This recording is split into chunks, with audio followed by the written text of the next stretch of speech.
तो कैसे हो तुम सभी। उम्मीद करता हूँ ठीक होगे। आज का ये एपिसोड कई राज खोलने वाला है और काफ़ी ज़्यादा मज़ेदार भी होने वाला है। तो आओ यार, हम अपना ज़्यादा समय बर्बाद ना करते हुए अपनी इस जर्नी को शुरू करते हैं।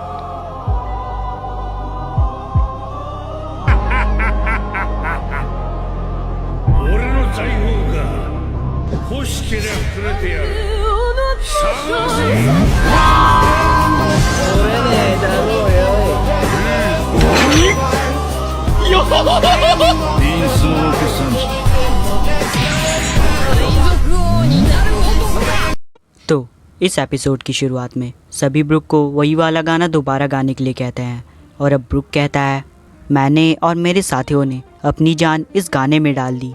ये रंबल पायरेट्स का सबसे फेवरेट सॉन्ग था। मैंने अंधेरे समुद्र में 50 सालों तक भटकते हुए इसे बहुत बार सुना है। जब मैं शिप पर अकेला था तो इस गाने ने मुझे जिंदा महसूस कराया। लेकिन अब मेरे दिल में एक नई इच्छा जागी है। आज मुझे इस टोन डायल को सील करना चाहिए। और इतना कहकर वो अपने सर का ढक्कन खोलता है और उसमें अपने टोन डायल को सील कर देता है। और इस बार भी सांजी और उसॉप दोबारा हैरान हो जाते हैं। और अब ब्रुक दोबारा पियानो के पास बैठ जाता है और कहता है, लाबुन खुशी से मेरा इंतज़ार कर रही होगी। मेरे पास मेरी शैडो है। अब मैं शैतानी समुद्र से भी कहीं ज़्यादा दूर हूँ। इस डायल में मैंने जो आवाज़ें रिकॉर्ड करी हैं वो मेरे अतीत को याद दिलाने पे मजबूर करती है।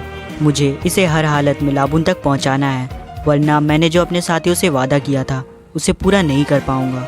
मैं हर दिन दर्द से भरा रहता था। सच कहूँ तो मैं रोशनी की एक किरण तक नहीं देख सका। लेकिन जानते हो लूफी सान, मैं काफ़ी ज़्यादा खुश हूँ कि मैं ज़िंदा हूँ। ये सब सिर्फ तुम्हारी कारण हुआ है।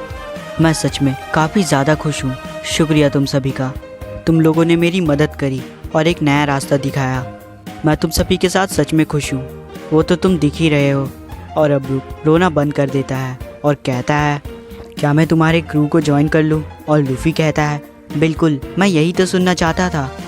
और ये सुनकर सभी काफ़ी ज़्यादा हैरान हो जाते हैं और कहते हैं, इतनी जल्दी? उसने बस पूछा और लूफी ने हाँ कर दिया। और रॉबिन इन सभी को देखकर हंस रही होती है। और अब नेक्स्ट सीन में सभी ब्रुक को हवा में उछाल रहे होते हैं। और अब उसॉप कहता है, लेकिन हम खुश हैं, ये मज़ेदार होगा क्योंकि तुम मर चुके हो और अब हड्डी बन गए हो। अब लूफी कहता है, वैसे भी मुझे एक म्यूजिशियन चाहिए था। म्यूजिशियन बहुत हल्का है। अब उसॉप कहता है, और यही तुम्हारी सुंदरता है। और अब ब्रुक कहता है, बिल्कुल, मैं हड्डियों की तरह हल्का हूँ। और इसे सुनकर लूफी पागलों की तरह हंसने लगता है। और अब रॉबिन कहती है, हमारी शिप अब और भी ज़्यादा मज़ेदार हो जाएगी। अब नामी कहती है, हमें ऐसे अजीब लोग ही क्यों मिलते हैं। और अब वहाँ कैप्टन लोला आ जाती है और कहती है, मुझे पता नहीं क्या हुआ, पर तुम लोग काफ़ी ज़्यादा खुश लग रहे हो, है ना नामीज़ो? और अब नामी कहती है, बिल्कुल नहीं, हमें नहीं पता वहाँ क्या हो रहा है, पर फिर भी चेयर्स। ये ड्रिंक तो सच में अच्छी है, चेयर्स। और अब ब्रुक सबको अपना 45 डिग्री एंगल वाला शो दिखाता है और उसे देखकर सभी दोबारा हंसने लगते हैं। ये हड्डी कितना ज़्यादा मज़ेदार है। ये तो पूरा गधा है, पता नहीं कैसी हरकतें कर रहा है। तुम तो कमाल के हो ब्रुक, सच में मज़ा आ गया। अब ब्रुक कहता है, मैं हार नहीं मानूंगा। हम अपने सफ़र में हमेशा आगे बढ़ते आए हैं और यही रास्ता हमें तुम तक वापस ले आएगा। तुम मेरा सफ़र का मकसद हो, है ना? इसलिए मैं हार नहीं मानूंगा। मैं वादा करता हूँ, मैं वापस आऊँगा। तो प्लीज़ मेरा इंतज़ार करना, बस थोड़ा सा और। और अब नेक्स्ट सीन में हमें बड़े वाले लाबुन को दिखाया जाता है। वह काफ़ी ज़्यादा ज़ोरों से आवाज़ें कर रही होती है। अब क्रोकस सान कहते हैं, क्या बात है लाबुन?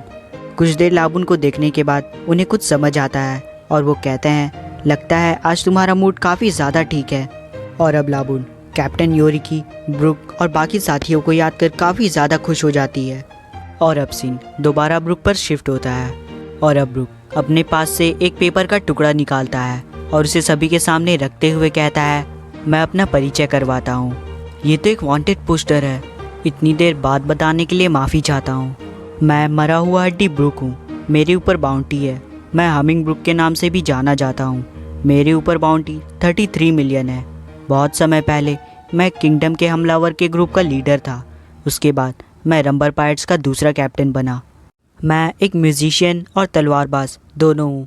और आज से मेरी ज़िंदगी कैप्टन स्ट्रॉ हैट लूफी के हवाले है। मैं अपने नए साथियों के साथ अपनी पूरी हड्डियों से काम करूँगा। अब लूफी कहता है, तो ठीक है, एक और ड्रिंक करते हैं और इस तरह ब्रुक स्ट्रॉ हैट का एक नया मेंबर बन जाता है और अब वह सभी के साथ मज़े करता है, खुद हंसता है और दूसरों को भी हंसाता है, उनके लिए म्यूज़िक बजाता है और उनको एंटरटेन भी करता है। और इसी अच्छे माहौल के साथ हमें 2 दिन बाद का सीन दिखाया जाता है और सीन जाता है ग्रेवयार्ड में। और अब ब्रुक कहता है ये शानदार है, शुक्रिया फ्रैंकी सान और उसॉप सान। अब फ्रैंकी कहता है ये बस कूल है, तो इसे ज़्यादा दिल पर मत लो। अब उसॉप कहता है यानी मेरा डिज़ाइन बेस्ट है, दिखा मैं जीत गया। अब चॉपर कहता है ओए इन सभी फूलों को मैंने सजाया था और इन्हें लेकर भी मैं ही आया था। अब ब्रुक कहता है तुम्हारा शुक्रिया चॉपर सान। और ये सुनकर चॉपर शर्माने लगता है और कहता है गधे, इसमें इतनी भी कोई बड़ी बात नहीं थी। अब ब्रुक कहता है पर फिर भी तुम लोगों ने इसे सच में काफ़ी ज़्यादा बढ़िया बनाया है, मैं कभी भी इन सारी हड्डियों को उस क्यूट से लायन चांद पर नहीं लगा पाता। अब फ्रैंकी कहता है तो ठीक है, अब से उसे 1000 सनी बोलना। अब ब्रुक हंसते हुए कहता है अजीब इत्तेफाक है, थिलक बाग पर यह आइलैंड वेस्ट ब्लू से आया था जहाँ से हम सभी आए थे, शायद उन्हें अपनी मिट्टी पर ही ज़्यादा शांति मिलेगी। और अब फ्रैंकी, उसॉप और चॉपर वहाँ से जाते हुए कहते हैं ठीक है ब्रुक, हम आगे जा रहे हैं, तुम भी जल्दी आ जाना। ठीक है, बस थोड़ी ही देर लगेगी। और उनके जाने के बाद ब्रुक अपने दोस्तों की ग्रेव के पास बैठ जाता है और वायलिन बजाने लगता है और सोचता है कि कैसे जब उनके दोस्तों की हालत बहुत ज़्यादा ख़राब थी, पर फिर भी अंतिम समय में उन लोगों ने साथ में मिलकर गाना गाया और अपना दम तोड़ दिया। और तभी वहाँ पर जोरो आ जाता है और जोरो को वहाँ देख ब्रुक काफ़ी ज़्यादा हैरान हो जाता है।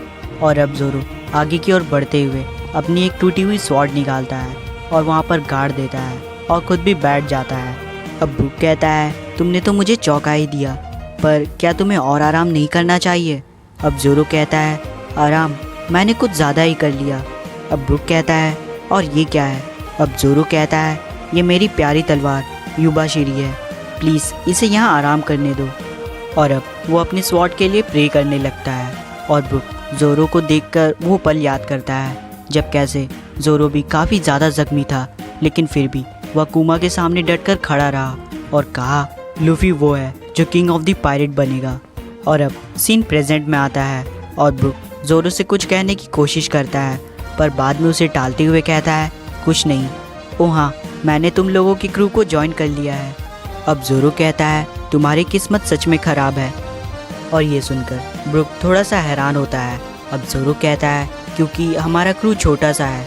और ये सुनकर ब्रुक हंसने लगता है और कहता है तो मुझे अपनी पूरी जान लगा देनी होगी, लेकिन मैं तो पहले ही मरा हुआ हूँ। और अब नेक्स्ट सीन में हमारे हीरोज़ थ्रिलर बाग से निकलने की तैयारी कर रहे होते हैं। अब लूफी कहता है तो ठीक है, अब जोरो बिल्कुल ठीक हो चुका है, तो चलो एक नया एडवेंचर पर चलते हैं। जोरो तुमने अपनी पट्टियाँ फिर से निकाल दी? चलने में मुश्किल हो रही थी तो इसलिए निकाल दी। अब चॉपर कहता है वो तुम्हें चलने से रोकने के लिए थी। रुको, कहाँ जा रहे हो? और इतना कहकर चॉपर फिर से पट्टियाँ लेकर जोरो के पीछे पड़ जाता है। अब कैप्टन लोला कहती है तुम लोग काफ़ी ज़्यादा जल्दी जा रहे हो और देखने से लगता है तुम लोग काफ़ी ज़्यादा एक्साइटेड हो, है ना? अब फ्रैंकी कहता है घबराओ मत, तुम लोग ब्रुक की शिप ले जा सकते हो, मैंने उसे लगभग रिपेयर कर दिया है। अब कैप्टन लोला कहती है शुक्रिया, आप लोगों ने हमारी इतनी मदद की, हम आपका यह एहसान कभी नहीं भूलेंगे। क्या आप मुझसे शादी करना चाहेंगे? अब फ्रैंकी कहता है तुम अच्छी हो, पर मेरे हिसाब से मैं काफ़ी ज़्यादा कूल हूँ, तो ये नहीं हो सकता। आप लोगों को जाने देने का मन नहीं कर रहा, चलो 2-3 दिन और पार्टी करते हैं। अब लूफी कहता है नहीं, हम अब फिशमैन आइलैंड जा रहे हैं, मैं वहाँ जाने के लिए पागल हो रहा हूँ, पक्का वहाँ बहुत मस्त लोग होंगे। अब सांजी कहता है मैं तो खूबसूरत जलपरियों के साथ खेलूँगा। अब ब्रुक कहता है अगर मैंने जलपरी से उनकी पैंटीज दिखाने के लिए कहा तो कुछ होगा क्या?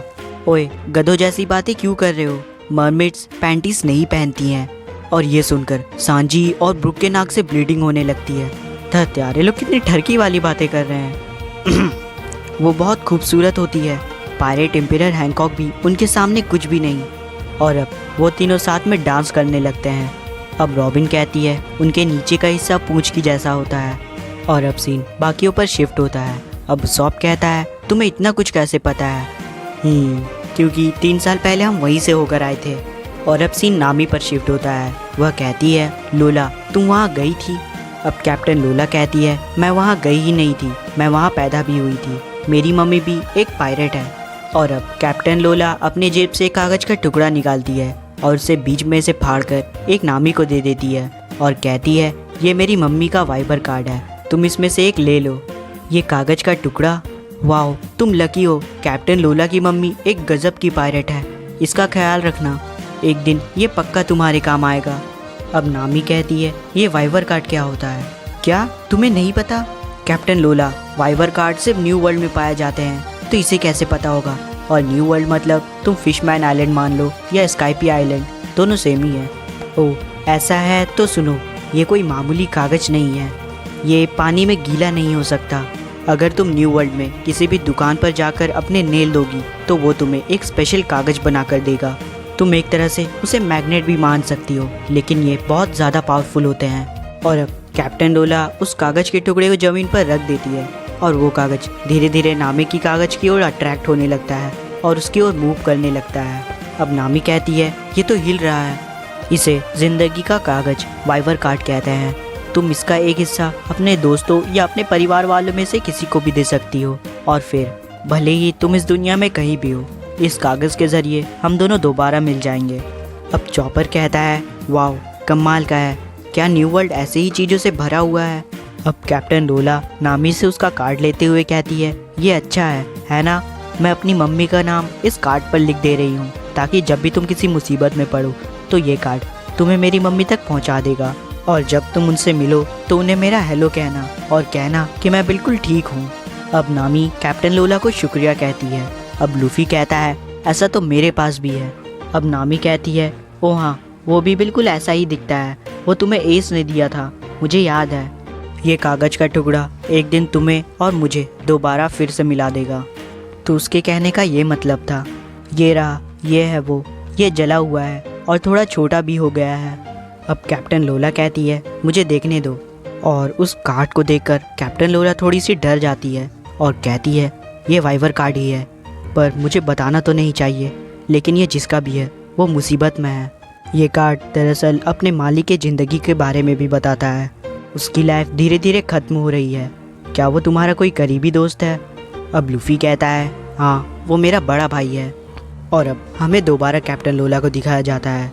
वह उस कार्ड को देखकर काफ़ी ज़्यादा डर रही होती है और वो कहती है, यह सच में बुरा है। उसकी लाइफ धीरे धीरे ख़त्म हो रही है। और इसे सुनकर नामी और लूफी थोड़ा हैरान हो जाते हैं। और अब नेक्स्ट सीन में हमारे हीरोज़ थ्रिलर बाग से बाहर जा रहे होते हैं और सभी को अलविदा कह रहे होते हैं। आपने जो किया उसे हम कभी नहीं भूलेंगे। सूरज से मिलाने के लिए आप सभी का शुक्रिया। अब ब्रूक कहता है, सभी लोग कोशिश करना कि मरना मत। अब उसॉप कहता है, तुम उन्हें डरा रहे हो। अब नामी कहती है, लोला वाइवर कार्ड के लिए शुक्रिया और अपना ख्याल रखना। अब कैप्टन लोला कहती है, मम्मी को मेरा हाय बोलना, फिर मिलते हैं नामीज़ो। वो चले गए, उनके साथ सच में मज़ा आया। अब कैप्टन लोला कहती है, कोहरा फिर छा रहा है, हम कल निकलेंगे। कोई नहीं जानता फ्लोरियन ट्रायंगल के रहस्य समुद्र में क्या होता है। और अब बैकग्राउंड में आवाज़ आती है, हर साल 100 से भी ज़्यादा शिप कोहरे में गायब हो जाती है। ये एक पुराना रहस्य है जो 10 साल पहले एक बड़े पायरेट शिप थ्रिलर बाग के आने से पहले हुआ। और आज एक बार फिर वो घना सफ़ेद कोहरा फिर से समुद्र को अपनी चपेट में ले रहा है। और अब सीन दोबारा हमारे हीरोज़ के ऊपर शिफ्ट होता है और अब नामी लूफी के पास आती है और इसके बारे में पूछने लगती है। अब लूफी कहता है, उसकी चिंता मत करो, वो जहाँ भी होगा बिल्कुल ठीक होगा।